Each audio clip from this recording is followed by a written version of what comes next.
This is the award-winning Lee Pitts Live. This portion of Lee Pitts Live is brought to you by Hodges University, celebrating 25 years of educating Southwest Florida. Good morning, Southwest Florida. Welcome to another edition of Lee Pitts Live. And who is this lady sitting next to me if you don't recognize her now? She's an icon in broadcasting, in journalism, in writing, author, civil rights activist, you name it, she's done it. A historic figure alive, sitting right here in our midst in Southwest Florida. She's going to be the keynote speaker today for the Delta Sigma Theta's Hatitude, in which, of course, Lee Pitts Live is a media sponsor. Her name is Charlayne Hunter-Gault. Did I get that right? That's a long. Tell us about the hyphen. Well, I'm Hunter. That's my family name. Right. And people in Florida would know Hunter because my grandfather was a presiding elder of the African Methodist Episcopal Church and traveled all over the state. Okay. And Gault is my married name. That's right. And I don't give up anything. Now, I know this is your first time on television. Just kidding, folks. This is one of the cool things about this job. I get to meet legends on my way up. I don't know if you were that comfortable with me calling you a legend. You said something about that. Go ahead. No, I just said that, you get to a certain age and people start calling you a legend to remind you that you've had a number of years under your belt. I don't have a problem with it, and I'm honored by it. Yeah, but you open up a lot of doors in your work. I mean, I saw you, and I'm not going to try to say what age I was when I first saw you on anchoring the news, but I've seen you around on television for many years. And so when the Delta Sigma Theta sorority first came to me and said that do you know so and so and so and so, I said, of course I know her from PBS, right? And then that started the ball to rolling. Tell us in a nutshell some of the highlights that you've had as a journalist. Well, we just made a joke about me being a legend. That would take a very long time because I've been involved in magazines and newspapers and television and radio. And I think that, if you're going to be a journalist, you have to have a capacity to get excited about just about anything if you're trying to convey something to an audience.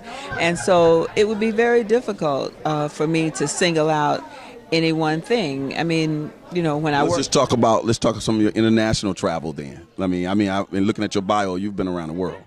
Well, let me just say this, and I think it goes for my domestic as well as international coverage, that I, in particular, having come out of the civil rights movement, and noticed that black people were very rarely portrayed in ways that were recognizable to themselves.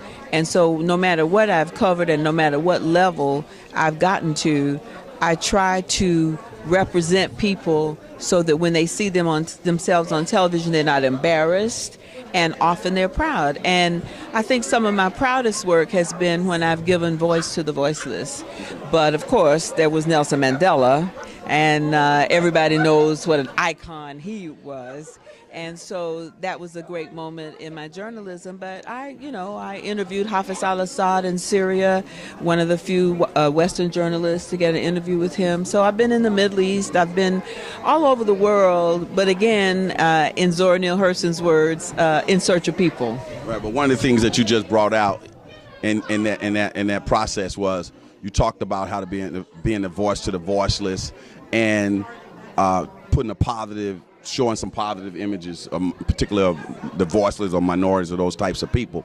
How were you able to balance that to bring in your personal views and sense of you're a black woman, you're proud of your race, there's a lot of positive things going on. What kind of struggle was that, or were you able to smoothly go through that process? Well, I think the thing is I've never liked the word objectivity when it relates to journalists. I like fairness and balance. So, for example, when I went to South Africa in 1985 during the darkest days of apartheid, I obviously would identify with black people who being oppressed by a minority system, although ours in America was a majority system, but they were being oppressed and not being guaranteed their equal rights. And so I went around and showed the effect of that kind of discrimination. But I also went and talked to Afrikaners and asked them why did they believe that they were superior to black people. Because I think that one of the things that journalists forget today is that they are not the subject. they are conveyors of information on behalf of the public. And also, one of the things that I've always believed in, and we practice at the NewsHour and everywhere I've worked, is that if the audience is given good information, they can make intelligent decisions. So you rely on the intelligence of your audience. So you don't have to say, now this is what I want you to believe. You say, here's the black person who's being discriminated against. Here's a white person who gives you the rationale for his discrimination, including passages from the Bible. Right.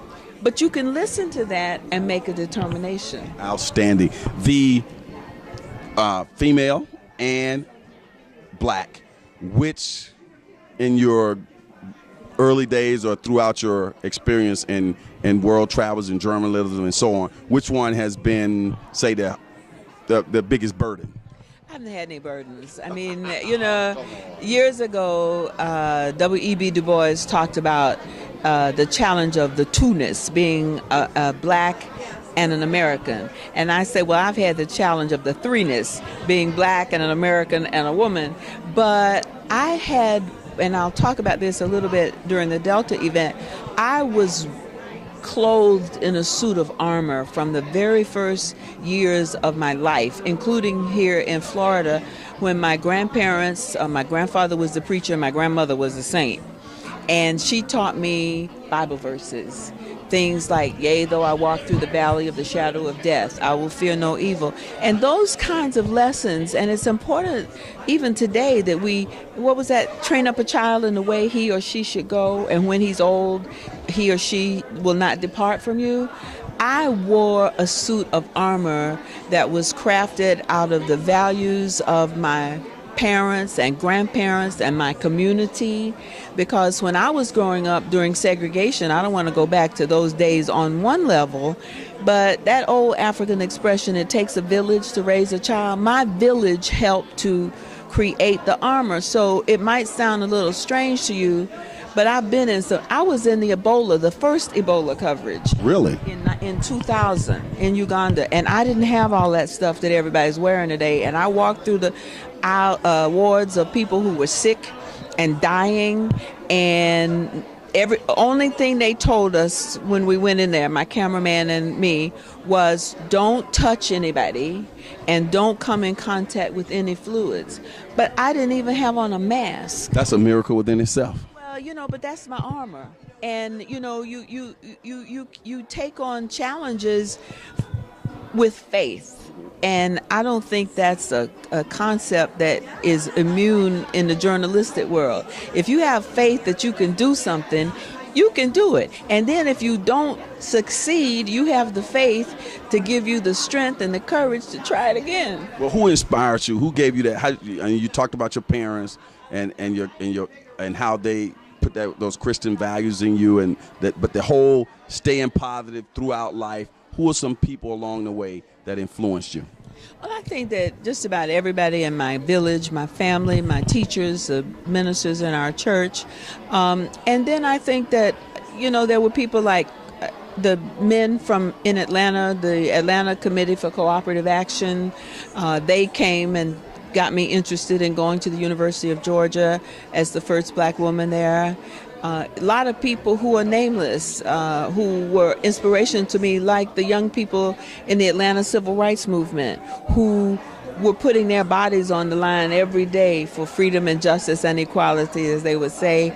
And, there were people all along the way who were very supportive. And the Deltas, for example, when I was at Wayne State University in Detroit waiting for the judge to rule on whether we could get into the University of Georgia, the biggest supporters I had were my sorors. Mm-hmm. And when I got ready to leave Wayne, I just heard from a reporter that the judge had ordered us in. The sisters came and helped me pack, and many of them were crying because they were from the North and they read about all the horrendous things in the South, and they were so afraid that I was going to be in danger. So they supported me, but they supported me all the way through. So you were thrust into the civil rights movement. Do you always, or have you always considered yourself, and do you still consider yourself a civil rights activist? I don't consider myself a civil rights activist because I'm a journalist. And even when I went to the University of Georgia, I went because I wanted to be a journalist. And that was the only school in the state that offered journalism. Now, I get characterized as a civil rights activist because I speak about issues that relate to freedom, justice, and equality. Now, if that makes me a civil rights activist, okay. But I think of myself as a journalist and an author, and I try to report to people the things that I think are important, even today. I mean, I'll take a position on Ferguson, I'll take a position on Trayvon Martin, but I try to do it in a positive context. Because the other thing that I think is important that we lose sight of is that in our civil rights movement, there were people of all races, creeds, and colors. I was at the anniversary of the 1963 March on Washington a couple of years ago, 2013, and I got into a cart to get to my position. I was working for NBC at the time, and two older men were in the cart. And they were old Jewish men, and they were so proud because they had saved their buttons from the 1963 March on Washington. And you know, you can't erase that history. Right. The fact that you are a author, were you always into writing before you got into broadcast journalism, or did they happen in different orders? And how did that process start as we start to work into some of your great books? Well, I started at the New Yorker magazine just out of college, but like all the other students, people just out of college, I was an editorial assistant. But at lunch hour, everybody was writing something. The guy across from me was writing poetry, somebody else was writing short stories, and I watched, I observed. And it was the era of the memoir, the personal reflection. So I wrote a memoir, and it was called 115th Between Lenox and 5th. And it was about the coming from Covington, Georgia with my grandmother on the train, where we had to sit in the back of the train, but we had the best food because we cooked it ourselves. They wouldn't serve, black people in those days, but, I shared my fried chicken with somebody who shared their sweet potato pie, and we made the best of a bad situation. So we get to New York, and I see a whole nother world. I see kids playing hopscotch like we play in the South, but they're playing it on a concrete street. And I talked about the different voices. The people who lived next door were Puerto Ricans. And so it was that just sort of memoir. And not long after that, I wrote a couple of other pieces, and then I got promoted to reporting for Talk of the Town. So for several years, I worked in print. Then I went to local television in D.C. What year are we talking about, roughly? In NBC, I went the year Martin Luther King was murdered, because I was in graduate school, but I said, I got to get back in the street. It's too much going on. So I went to television, then I left television, went to the New York Times, and then I left the Times and went to PBS. So when you were in New York, the reason I was asking that is because I was wondering if you may, at that point, come across some of those iconic New York type people like Jane Baldwin or Malcolm X. Were they still where they were at that time? Well, Baldwin was a little bit later, and one of the stories I wrote for the New Yorker was about the corner, and it was 125th Street and Lenox Avenue, 125th and 7th. And they used to have, going all the way back to Marcus Garvey, they would stand on the ladders and declaim from the ladders about freedom and justice and going back to Africa and whatever. And Malcolm used to be out. All those different people, and some of us, we may remember from seeing that in Spike Lee's movie, Malcolm X. He sort of portrayed that a little bit with Al Sharpton was in that movie, and some of those were standing on the ladders as well. That was a great depiction of what happened. So they were all trying to get your attention, get their viewpoints across, and different religions, or they all the same thing about forward progress of black people. Well, what you have to realize is that there wasn't a lot of representation of black people in the media in those days. And so that was one way of communicating. And just up the street was a great bookstore. It's not there anymore, but it was a bookstore run by a little Jamaican guy. And it had hundreds of books by and about black people. So he would have salons, and writers and artists would come there. And he was this little tiny guy, and he spoke in couplets. And this was the early 60s, mid 60s.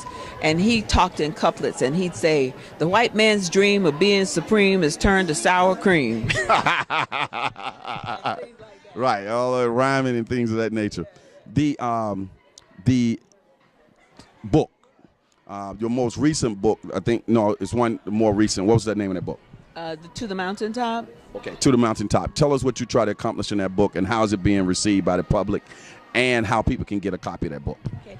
Well, I wrote To the Mountaintop because there are studies that show, I mean, real studies that show that our civil rights movement is not being taught in our schools.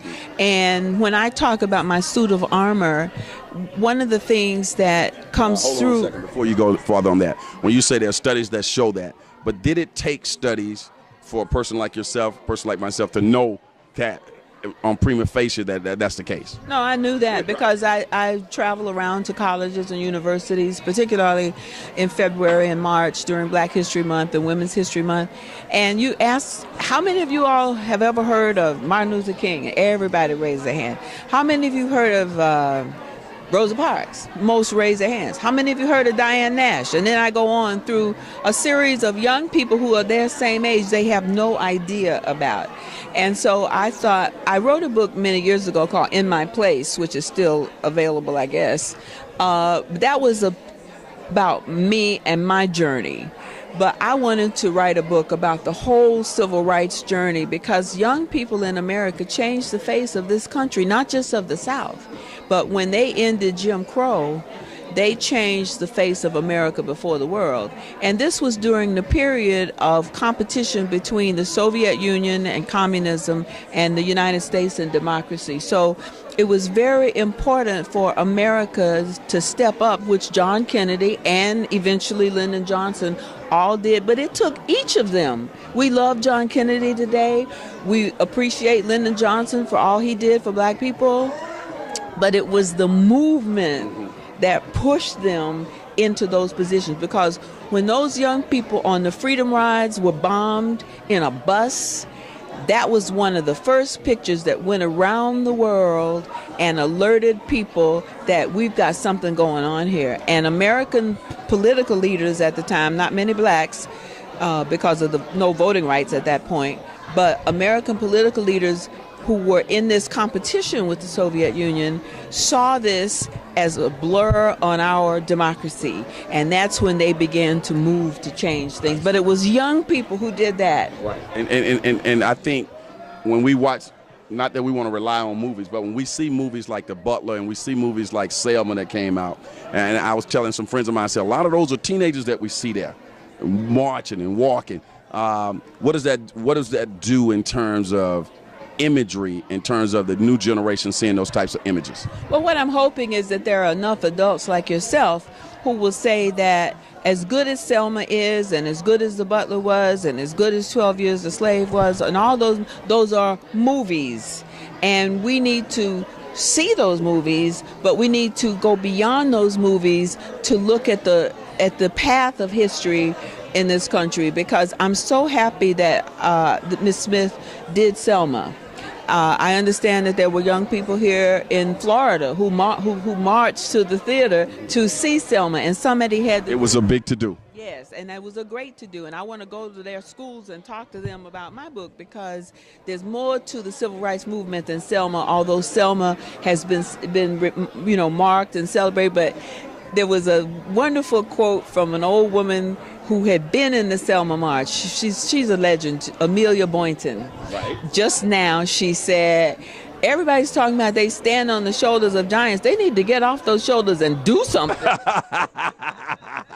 You're here at Hatitude. You're a proud member of Delta Sigma Theta sorority. How did we, the people in Southwest Florida, the Deltas in Collier County, were they able to land the big fish like you to come down here and speak? I think you got a friend here. No, I'm just another Delta. And Thelma Johnson, who's a very dear friend. You know, I have maintained my friendships over the generations. You know, there's some people I've lost track of, but Thelma and her husband, Alvin, have a place on Martha's Vineyard where I am half of the year. We moved from South Africa in 2012, we were there 16 years.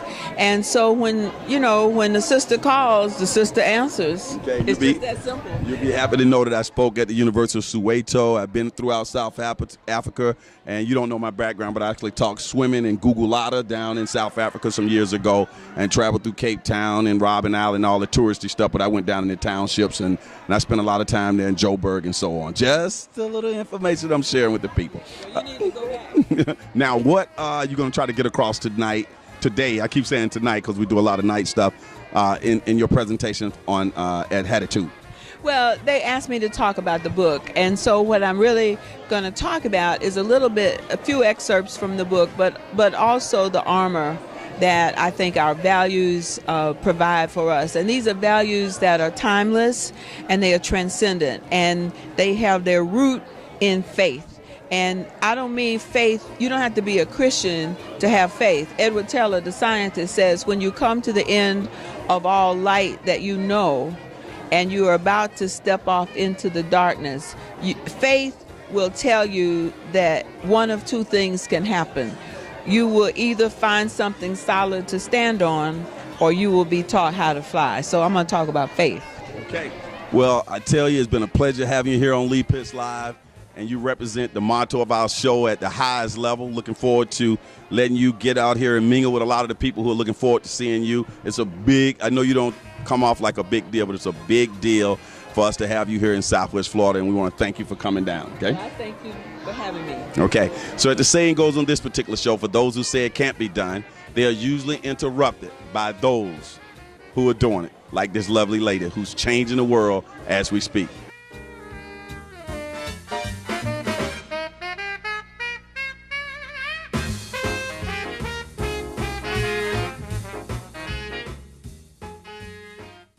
Lee Pitts Live is a Lee Pitts Enterprise production.